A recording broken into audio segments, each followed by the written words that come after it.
when Vegeta meets the Universe 6 Saiyan King in Dragon Ball Super on planet Sadala. This is part 4 in the series. If you haven't checked out the previous 3 parts to this series, make sure to check the description box and the comment section below. I'll have them linked down there. And before we get into how this would actually happen, I think, in Dragon Ball Super Season 2, make sure to smash the like button, subscribe to the channel for weekly Dragon Ball discussion content. Now, we previously left off talking about just the deeper lore and how they differ between the Universe 6 and Universe 7 Saiyans, not just physically but mentally as well. And we talked about obviously different things that might be created and explained that we previously haven't learned, which is pretty much what Dragon Ball has been doing since Super has come back. And of course a deeper look into the planet Sadala Defense Force with Kabe, Renzo, and so on and so forth. So for part 4 here, Vegeta could accompany the planet Sadala Saiyans, possibly on a peacekeeping mission that would probably most likely be a filler arc, similar to what we had in between the Universe 6 and Universe 7 tournament, or after, whatever. This would obviously allow Vegeta's strength to truly be put on display, and therefore it would create some sort of tension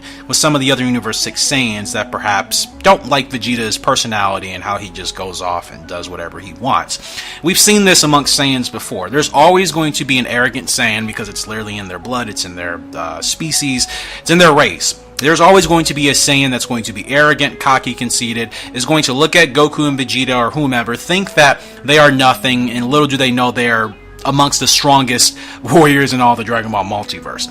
Jealousy could be a normal thing amongst a few Saiyans, obviously, and for the other remaining half that wouldn't possess those characteristics or personality traits of jealousy, envy, and whatever, I think they would actually be inspired by Vegeta and actually look up to him in order to become stronger to help defend planet Sadala. I can obviously imagine Vegeta trying to quote-unquote coach and train these Saiyans he's fighting with on these peacekeeping missions through his actions and not completely by his words.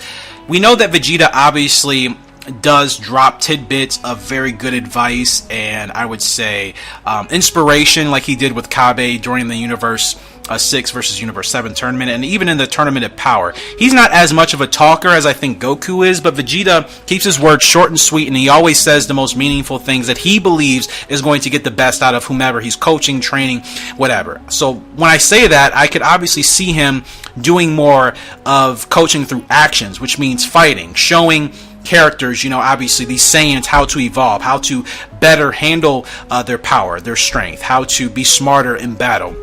Whether people have acknowledged it or not, which you should by now if you consider yourself a true Dragon Ball fan, Goku and Vegeta both are extremely intelligent on the battlefield. Yes, they've made their mistakes, but they both fight very smart.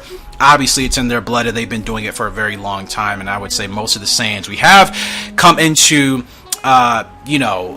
picture with in the Dragon Ball Super's anime have always had that innate ability to be very reactive and very intelligent at most parts in battle. This peacekeeping mission would obviously be a good demonstration of Vegeta's progress as a Saiyan from where he was in the earlier DBZ days to where he is now currently in Dragon Ball Super.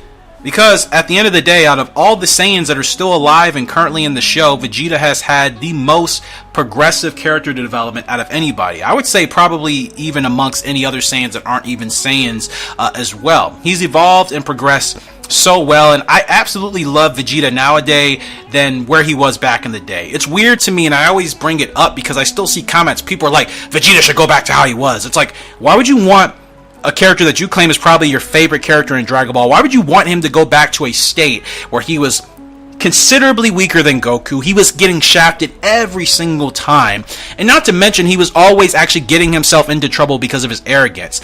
Ever since he came into contact with Whis, and I apologize for bumping my desk, but ever since he came into contact with Whis and Beerus, he has learned how to humble himself, get that chip off of his shoulder, obviously loosen up that tension that Whis first noticed about him, and you see how he's fighting. And even at this point in time, I think he still is technically a bit stronger than Goku in Dragon Ball Super's current timeline. That doesn't happen without Vegeta's character going through serious progression and development that has allowed him to be a lot smarter and a lot stronger than he's ever been.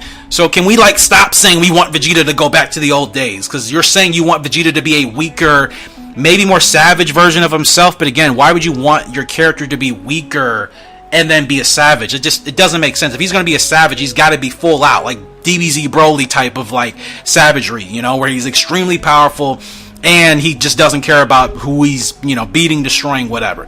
Old Vegeta although he was one of the strongest fighters at that point in time in DBZ, as Goku and the others started to get stronger, who was getting left behind? Vegeta. We all remember when Future Trunks showed up and Goku and Trunks both went Super Saiyan, and guess who's there looking pitiful, feeling awful about not being able to turn into a Saiyan? Vegeta.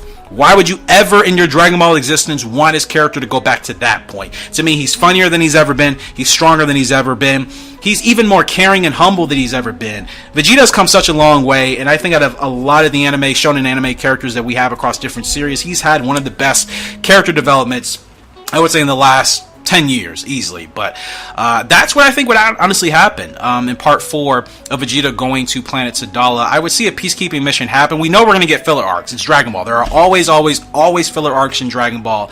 And if we go to planet Sadala, I could see that being a more of a filler arc type of situation, because what's the likelihood that there's going to be a villain strong enough to actually be a legitimate threat to Goku and Vegeta? Yeah, sure, maybe they're not going to fight in Ultra Instinct or Ultra Ego, but in their base forms, or perhaps Super Saiyan or Super Saiyan Blue, maybe they'll run into a character that may give them a little bit of trouble, like in the Potafu filler arc in Dragon Ball Super. But I think that's as far as it goes. So, comment section below. You guys let me know what you think on part 4 of this and whether or not you could see that happening. I do have 2 more parts before we actually conclude this series in its entirety, and then of course I will be probably compiling all these and starting something new. I'm just not sure yet. There's so many things that can happen in Dragon Ball Super Season 2, so I've really been brainstorming just like what I would really like to see outside of the normal. Feel free to let me know your thoughts in the comment section below. Take it from there. Appreciate your love and support. If you're new, make sure to subscribe for weekly Dragon Ball discussion content.